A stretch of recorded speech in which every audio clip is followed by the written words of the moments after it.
What's up fellow programmers, Bun 1.0 is finally here and it is said to be quite faster than other JavaScript runtime. As shown in the stats of the official website, we can already see that it outperforms any other JavaScript runtimes. The installation process is quite simple. Just go to the top right corner and click on Docs, then go to the installation tab.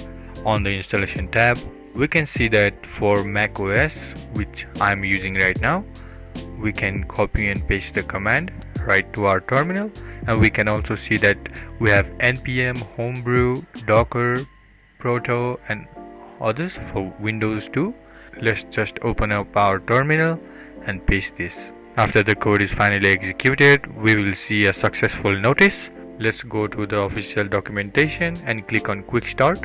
Right below the installation process, we can see that there are two codes. Copy the top two codes, mkdir quick start and cd quick start, which will make a directory named quick start, and change the directory to quick start. You can see that we are finally in the directory named quick start. Next up, we're gonna type burn init on the terminal and just skip everything by pressing enter. Now let's go back to the quick start page, and we can see to run a file we should copy and paste the given code in index.ts, where ts stands for TypeScript.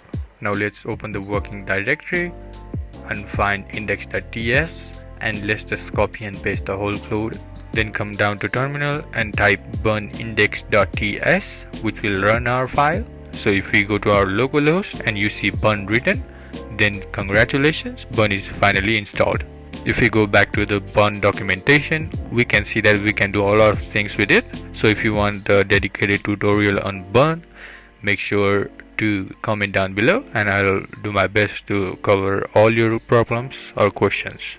Thank you for watching and hope you learned something new today.